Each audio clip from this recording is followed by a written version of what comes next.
you know that the Book of Mormon contains an ancient form of poetry? Chiasmus, coming from the Greek chiazo, means to cross, and it's basically a poetic structure where a list of topics is introduced, and then it's repeated, but in reversed order. A small example of this is in Mark 2:27, where Jesus says, "The Sabbath was made for man, not the man for the Sabbath." And so he says Sabbath and then man, and then repeats it in reverse order, man and then Sabbath. And this happens in the Book of Mormon. There are a lot of small examples like the one I mentioned in Mark all over the Book of Mormon, but the grandest chiastic structure happens in Alma 36. So the story of this chapter is Alma, he's talking to his son Helaman, and he's explaining his conversion story. He's talking about how he went from a destroyer of the church, someone who's actively seeking to stop the church, to becoming one of its most zealous missionaries. And this is what Alma 36 looks like if it's written out in its chiastic structure. And something that chiasm does really well is it crescendos to a central topic, and that is the focus of it.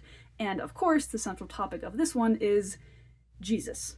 Who's surprised? But why that matters is that it is Jesus Christ that flipped Alma from being a wicked destroyer of the church to a zealous missionary. Because of the chiastic structure, this chapter is full of parallels, where the first time a topic is brought up, it's in a completely different context and meaning than the second time that it's brought up when it's repeated back reverse order. So my favorite example of this is in verse 15, where he says that he would rather blink out of existence than have to be in the presence of God and be judged for his sins. And then after that flip, where the central theme of Jesus Christ happens, in verse 22, he says that he sees the angels of heaven praising God, and his soul did long to be there. And so he goes from dreading the presence of Christ to longing for the presence of Christ. So this chapter in general is just beautiful. And again, the chiastic structure really works towards the central theme of Christ and just nailing in how big of a change in Alma's life Jesus Christ did.